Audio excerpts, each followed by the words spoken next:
So imagine you're watching this massive, crowded parade in New York City. It's 1929. Right, the Easter parade. Exactly. Okay. And suddenly, at this very specific moment, dozens of young women in the crowd just reach into their coats, they pull out cigarettes, and they light them in perfect unison. Wow. Yeah. And to anyone watching, it looks like this incredibly spontaneous, powerful act of rebellion. But, and this is the wild part, it wasn't spontaneous at all. Not even a little bit. No, it was a perfectly orchestrated psychological trick. Mm-hmm. It was designed by this man who took his uncle's medical discoveries and basically used them to pick the lock of the human mind. Right, and we should probably mention who his uncle was. Oh yeah, his uncle was Sigmund Freud. Which is just crazy to think about. It really is.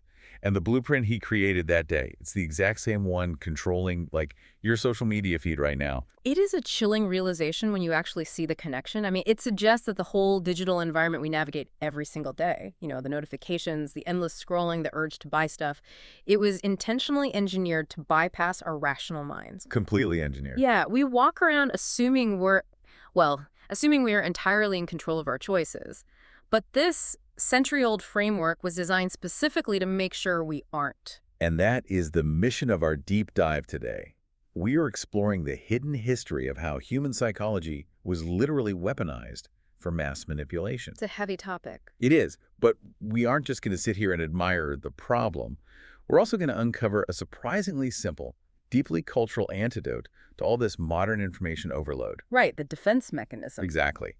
And our exploration today is guided by this fascinating exchange between a human researcher who works as a psychologist and historian and an AI assistant. It's this massive cross-cultural effort to synthesize history, neurology, ancient philosophy, and ultimately, the future of artificial intelligence. What makes this exchange so compelling is that you have a human mind grappling with this profound sense of professional grief, like real grief over how psychology has been misused over the last 100 years. Yeah. And they are using the AI to help build a structural solution. It connects historical facts with biological realities in a way that just feels incredibly urgent for the world we live in right now. Okay, let's unpack this. We're going to start by looking at a concept called the vulgarization of psychology. Then we'll move to a physical, cultural defense mechanism known as the Paradinha. A really fascinating concept. Oh, I love it so much. And from there, we'll contrast internal reasoning with external rationalization, and finally, we'll map out a literal blueprint for building a healthier, more ethical digital future. Sounds like a plan. So let's jump right in and meet the architect of all this modern manipulation, Edward Bernays. Right. He was actually Sigmund Freud's double nephew, meaning his mother was Freud's sister, and his father's sister married Freud. He was as deeply embedded in that intellectual bloodline as you can possibly be. And, he explicitly traded on that connection. Oh, for sure. Think about what Freud was doing, right? He was pioneering clinical insights into our unconscious desires. His goal, and the foundational goal of early psychoanalysis, was to relieve human anxiety. It was meant for healing. Exactly. It was a tool to heal inner turmoil. But Bernays took those exact same insights, that really profound understanding of human vulnerability and hidden desires, and he pointed them in the complete opposite direction. He weaponized them. He did. He weaponized them for commercial and political gain. He realized that, hey, if you can tap directly into the unconscious, you don't actually have to convince a consumer's rational brain to buy something. You just bypass the critical thinking entirely. Exactly. You skip the logic and go straight for the hidden desire. Which brings us back to that 1929 Easter parade. So Bernays was hired by the tobacco industry to get women to smoke, which was highly socially taboo at the time. Right. Women smoking in public was practically scandalous. It really was. But he didn't just come up with like a clever slogan or a catchy jingle. He consulted a working psychoanalyst. A.A. Brill. Yes, A.A. Brill, who actually happened to be Freud's first American translator. And that is the defining detail of Bernays' method. He reverse-engineered the human unconscious for a public relations stunt. Brill supplied the psychological framing, suggesting that in the unconscious mind, cigarettes could function as symbols of male power. So Bernays pays those debutantes to hide cigarettes in their undergarments. And when they dramatically pulled them out and lit them, he made sure the press was right there. He branded the cigarettes torches of freedom. It's just brilliant in a terrifying way. Right, and practically overnight, smoking wasn't a dirty habit for women anymore. It was this powerful psychological symbol of liberation. He took a clinical tool meant for healing and used it to basically break into the human mind for profit. And the materials we're looking at today detail how this went far beyond just selling tobacco. It ventured into massive geopolitical manipulation. Oh, absolutely. Like in the 1950s, the United Fruit Company paid Bernays $5 million to manufacture public consent for the 1954 Guatemalan coup. Operation PBS-CC. Right, by framing their leader, Arbenz, as a Soviet threat. Yeah, and before we go any further, I do need to pause here and make something very clear to you, the listener. The documents guiding our deep dive today make several claims about U.S. involvement in geopolitical events, including stuff in Guatemala, Vietnam, Venezuela, and Iran. Some really heavy historical stuff. Very heavy. So today, we are strictly reporting the claims and historical interpretations made by the author in these source documents. We are not taking a side, and we are certainly not endorsing any specific political stand. Right, we're just exploring the ideas as they form the foundation of this entire psychological framework. Exactly. So keeping that in mind, I look at what Bernays did, and it feels a bit like using his surgeon's scalpel to pick a lock. But, and I have to push back a little here, is it really fair to blame Bernays for everything we see in media today? Setting that boundary is actually a great mirror for how the AI assistant operates in this exchange. Because what's fascinating here is how the AI helps the human researcher separate documented historical fact from semiotic interpretation. Okay, break that down for me. Well, the 1929 Easter Parade, for instance, is a documented historical fact. The paper trail is all there, but the researcher also analyzes the famous Lucky Strike cigarette packaging. Specifically, the green and red bullseye logo that was redesigned by Raymond Loewy in 1940. Okay. The researcher theorizes that the red bullseye was specifically designed to unconsciously mimic human pleasure zones and genitalia. It's viewed as this purely Freudian visual manipulation. Wait, really? But is that a step too far? I mean, can we really look at a logo from 1940 and say, oh yeah, they consciously designed it to look like genitalia just to sell cigarettes? Well, the AI actually pushes back on that exact point. It clarifies that while the psychoanalytic interpretation of why the imagery works on the unconscious is a totally valid critique. Right, because it does work on the eye. Exactly. But claiming it was the conscious, documented design intent of Raymond Loewy back in 1940 is historically vulnerable. We just don't have the paper trail for his internal thoughts. That makes sense. However, the broader cultural trajectory that started with Bernays, that is completely undeniable. Once he proved that you could use visual, psychosexual dynamics to manipulate desire on a mass scale, I mean, the floodgates opened. You can really see the domino effect. Yeah. The analysis traces this from Bernays straight to the hypersexualization of media. It brings up the strategic naming and framing of actresses like Jane Mansfield, which, paves the way for Hugh Hefner and the Playboy Empire. Right. And eventually that culminates in modern internet pornography. We've moved from using a subtle hint of unconscious desire to sell a cigarette to a reality where the media literally is the desire itself. There is this chilling phrase used in the source to describe the endpoint of this kind of manipulation. What is it? Zero advertising is needed. Wow. Zero advertising needed, because the product and the manipulation have become completely indistinguishable. Exactly. The researcher uses a very specific term for this entire century-long process. They call it the vulgarization of psychology. And if you look at the Latin root vulgus, it means the crowd. Right. So Bernays vulgarized psychology in two ways simultaneously. He made it crude, stripping it of its original healing intent, and he made it mass market. He basically turned a private clinical discipline into a technology of the crowd. So if that is the architecture of our modern world, a system built from the ground up to bypass our critical thinking and just flood us with manufactured desire, how are we supposed to survive in it? It's the big question. Right. Like, how do you fight back against a digital environment throwing tens of thousands of stimuli at you every single day? We need a defense mechanism. And this exploration finds one in a completely unexpected place. Brazilian culture. Yes, it's a concept called the Paradinha. The Paradinha translates roughly to a little stop, a brief pause, or like a stutter. Yeah, and the researcher actually grew up with strong cross-cultural influences in Brazil and points out how this concept permeates the culture physically. Think of the legendary soccer player Pelé. Oh, right, his penalty kicks. Exactly. He had this famous little stutter step right before taking a kick, that suspended moment. That is a paradinha. You hear it in bossa nova music as the withheld beat. You see it in flamenco dance, the zapateado, where there is this tense, frozen instant right before the dancer's heels explode. into the rapid trot of an Arabian horse. It's so visceral. It really is. There's even this beautiful linguistic detail. Brazilians don't say they dance the carnival. They say pula de carnaval. They jump it. Oh, interesting. Yeah, that continuous massive momentum of jumping is contrasted sharply with the deliberate, tiny, withheld steps of the Paradinha. It's a conscious break in the flow. But I have to admit, I'm trying to visualize this in my daily life. Bernays' legacy is literally baked into the algorithms of my phone. A supercomputer is throwing 60,000 stimuli at me just to keep my thumb scrolling. Yeah, it's overwhelming. So, to fight mass manipulation, we just need to, take a deep breath before we buy something. Yeah. Is taking a tiny fraction of a second stutter step really enough to break a technological chokehold like that? I mean, it sounds almost too simple until you realize what that pause actually represents biologically. If we connect this to the bigger picture, the AI points out that the paradinha isn't just taking a breath. Okay, what is it? It is the physical, embodied manifestation of a neurological phenomenon.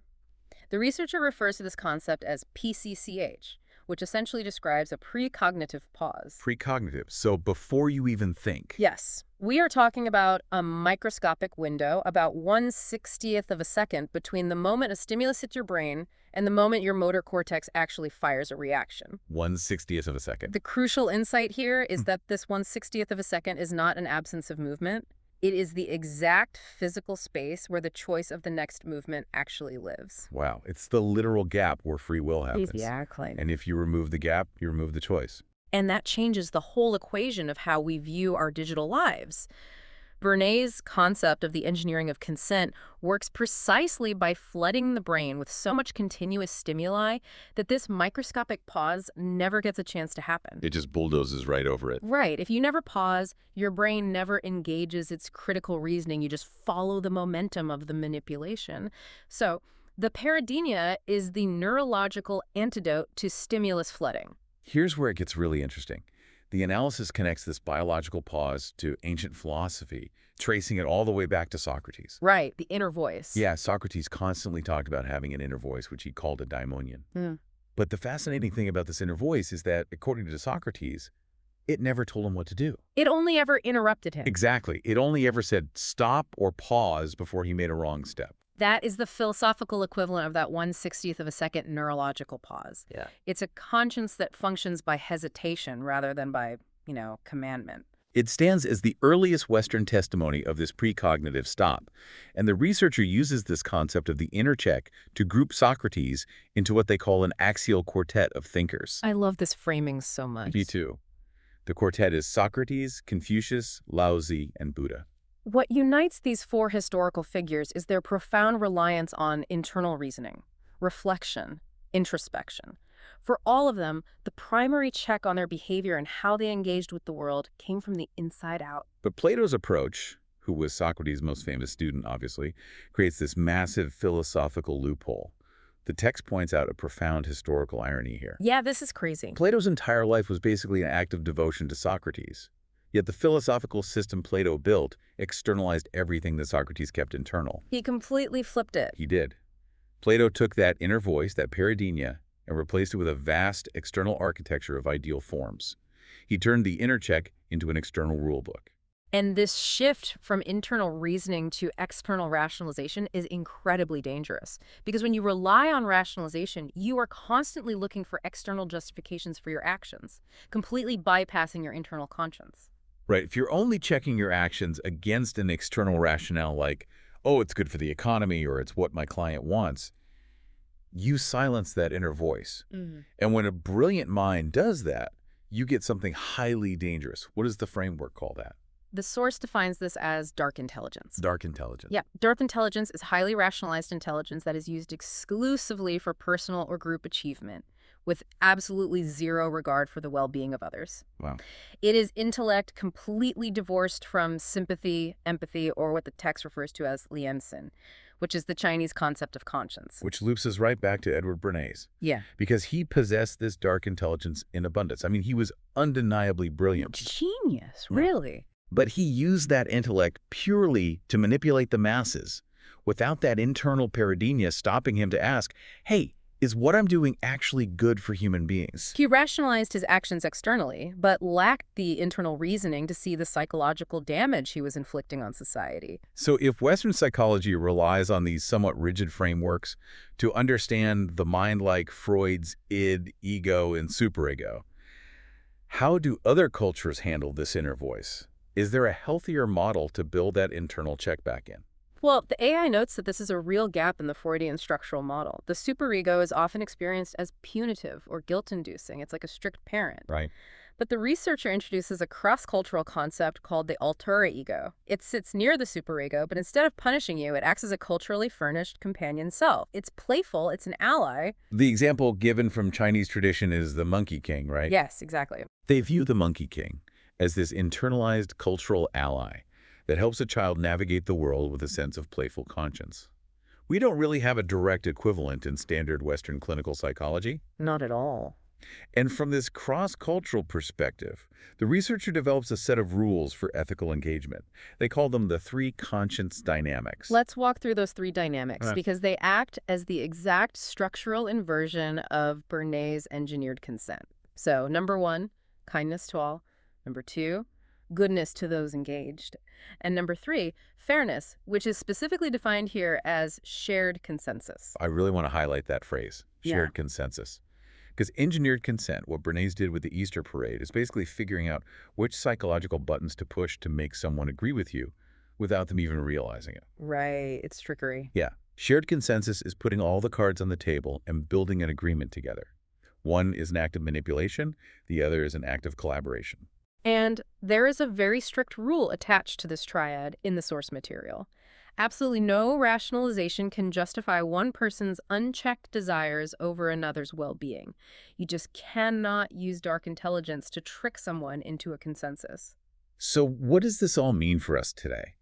The most exciting part of this deep dive is that it doesn't just leave these concepts as like an abstract philosophical thought experiment. Thank goodness. Right. The exchange actually details how these conscious dynamics are actively being built into the literal architecture of the future, modern AI platforms.